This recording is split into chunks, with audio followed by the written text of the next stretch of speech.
comic book day for January 28th. We have 9 pickups for a total of $43.91, just under my $50 budget. And I'm really lucky because this week we're looking at 4 absolute titles. This is craziness. Okay, so first up, we have the second part of the Absolute Batman, Absolute Wonder Woman crossover. We saw the first part at the tail end of last year. It was an excellent issue, super fun. So we're seeing this Diana and this Bruce meeting up again in the Absolute Batman issue number 16. We got Nick Dragotta. So this is cool. We got the main series artist on this one. And then, of course, we have Scott Snyder on the writing duties. He's been doing a great job over on Absolute Batman. So we're looking forward to this one. Really cool seeing all the Absolute characters. We got to see some more mix and matching, you know what I mean? So that would be cool in the next coming months, I'm sure. Some more crossovers. But yeah, just really enjoying Absolute Batman, Absolute Wonder Woman. And it's, of course, really cool seeing them cross over. So that's probably the pick of the week. Absolute Batman in Hell, part 2 of our Absolute Batman, Absolute Wonder Woman story. Let's keep it rolling. We also have Absolute Wonder Woman coming out today. Crossover with Absolute Batman, but also releasing her own issue. Absolute Wonder Woman issue 16. It says that a new story arc starts here. You guys see that? And of course, on the cover, none other than Absolute Zatanna, looking super sick. Really like this character design. And yeah, just looking forward to seeing this Diana kind of bumping elbows with this Absolute Zatanna. So this should be a really fun thing. A new story arc begins here as Diana confronts Zatanna. The Season of the Witch arc begins here. After her exploits in Area 41 maze, Diana has resolved to not let her personal mission overwhelm the one she was set to the surface world to fulfill. But a new threat has emerged in Gateway City, and it turns out the best thing to send to kill Wonder Woman is another Wytch. So we're getting a Wytch v Wytch fight. Loving everything in the Absolute Wonder Woman series. And if you guys are looking to jump in, perfect time to do it with the new story arc starting here. So Absolute Wonder Woman issue number 16. Close second for pick of the week. Maybe that is the pick of the week. Or maybe it's Absolute Martian Manhunter issue 8.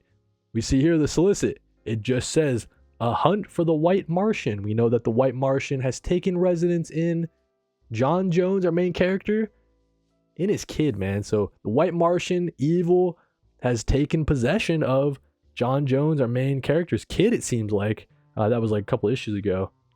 Excellent variant covers all the time with this Absolute Martian Manhunter series. This one from Werther Dell'Edera, the main series artist for Something is Killing the Children. And we got Eric Canet. Either way, not familiar with Eric Canet's work, but that's a really cool variant. So yeah, Absolute Martian Manhunter continuing this really fun and trippy series out of DC from writer Dennis Camp and artist Javier Rodriguez, of course. The 4th Absolute title of the day, Absolute Flash number 11. Man, a lot of people, I feel like, have dropped off this series. Understandably, I gotta say, because around issue 6, I was really wondering where the series was going. But they've done a lot of work, Jeff Lemire has, to sort of get me back and get me reinvested into the story. We know that Wally West is teaming up with all the rogues in order to save his dad from the main villain of the story. I think that's just super cool. So we know that Wally West was hanging out with Gorilla Grodd before.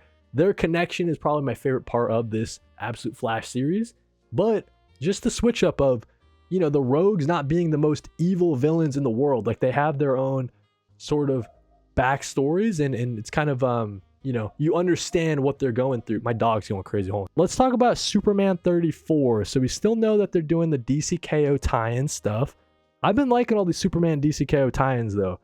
We had a large focus on this you know, Lex Luthor and kind of the switch up to his brain, I guess. If you guys haven't been following the Superman title, the main title. Where are we going here? Rock of Apocalypse. Darkseid's plan worked. Earth has been transformed into Apocalypse. His Dark Legion prepares the Earth for his imminent arrival. If Superman is locked in the tournament, who can stand up and defeat them? With Clark in the tournament, who can help save them? I think Superman Prime is going to take up a larger role. He's been appearing in the last couple issues. Seems like Joshua Williamson has some big plans for him in the future too. In the Return of the Superboys, or the Reign of the Superboys, I think is like the next kind of you know, direction for the Superman titles.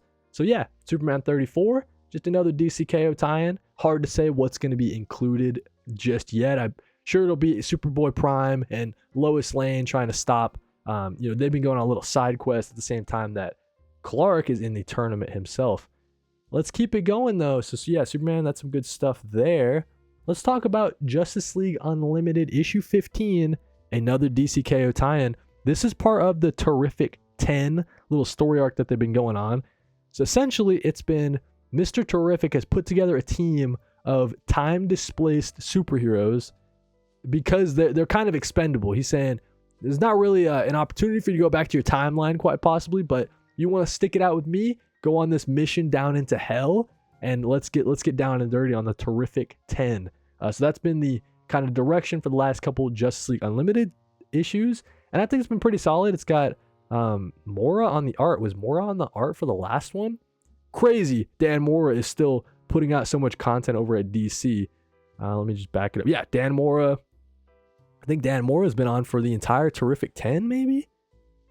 Quite possibly, man. So yeah, Terrific 10 stuff. Justice League Unlimited issue 15. Been pretty fun so far. I do think that there has been a little bit of a downgrade with the Justice League Unlimited title. Just overall, I think that first arc was really fun, and I could see the sort of vision they were going for.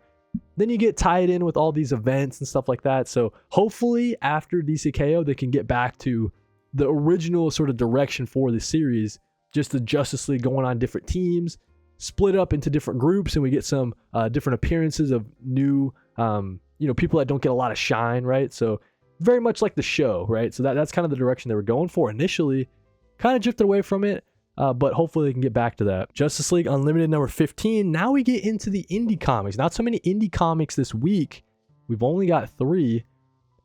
Tomers Heron in the chat says, I have to get back into comics. Listen, stick around on my channel and I'll get you into comics, no problem, dude. I'm doing pull lists every week, doing comic book reviews, always talking about upcoming comics and series and breaking news that comes out for comics and everything like that. Also doing comic book hauls and everything, man. So everything comics, I'm pretty much doing. We got G.I. Joe number 18. They're following it up, the Dreadnought War. So this should, in theory, be a new sort of arc starting up here. A night for. Oh, okay, never mind. It's a kind of like a one shot sort of. So it's got a standalone Night Force covert op. The iconic Roadblock makes his Energon first appearance, but will he be the newest recruit of Lady J and Flint's Night Force, or will he join a different group? So yeah, I think that the G.I. Joe stuff has been really fun. I don't know who this character is, but I'm excited to learn. As we're flipping through, we got some Kenka Lim variant. We got some Ben Oliver stuff, Lucas Meyer. And yeah, dude, I'm loving this G.I. Joe title. Excited to learn another character, and I think following up with the Dreadnought stuff has been really solid. So yeah, G.I. Joe issue number 18. 2 more Image comics to talk about today. We have Skinbreaker issue 5. Anak learns the true cost of being the Elder, but at what price? So in the last issue, our main character sort of tossed his sword aside when he was supposed to be battling someone for the future of the tribe. So I'm just really confused what our main character is doing. I guess we'll see in issue 5 here. But yeah, I'm just kind of perplexed where Robert Kirkman has taken our story. But we know the David Finch artwork is insanity. So insanely detailed. So we're looking forward to it from the art perspective. Skinbreaker issue number 5. Last but not least, the final comic for the pull list this week. We're talking the Bug Wars Spyder Wytch special. So we know that Jason Aaron and Mohamed Asrar are coming back to the series with a new volume, Bug Wars, continuing in 2026. Really excited about it. But they're also dropping a series of little one-shots, sort of expanding the world of Bug Wars. And if you guys haven't read Bug Wars, you know that movie Ant Bully where that kid gets shrunk down into the bully? That kid is a bully. He gets shrunk down to the size of ants and learns to not be a bully anymore. This is kind of like that, where this kid gets shrunken down into the world of his backyard, but his backyard is full of the Spyder Wytch clan, as we see here on the cover. We're going to learn more about the Spyder Wytch clan in this Spyder Wytch special, but we also have, like all the ants They have like their own clan, like they ride on top of beetles, and then they're versus the mites and all this stuff, right? There's all these different clans inside the backyard, all going to war with each other. So the kid gets kind of wrapped up in the middle of it all. That's Bug Wars. That's the first volume of Bug Wars, but they're keeping it going with Bug Wars, the Spyder Wytch special. I'm excited about just learning everything I can about the world of Bug Wars. If you guys caught the series as it was coming out, the back matter in this, it had some of the most detailed, just thought out back matter I've ever read in a comic book series. You can really tell that Jason Aaron and Mohamed Asrar have put a lot of time and effort into this world, and we're excited to see them continue it in 2026 with a new volume. But yeah, Bug Wars, the Spyder Wytch special. And that'll do it for New Comic Book Day, January 28th. Those are my pulls. 9 comic book pulls for a total of $43.91. And yeah, we got 4 absolute titles, so we know we're going to have a good one. Got some DCKO stuff, and then some solid series out of Image. But that's the weekly pull list. Be sure to let me know what comics you're pulling for the week of January 28th down in the comments. And while you're down there, like if you like, sub if you love, really helps out the channel.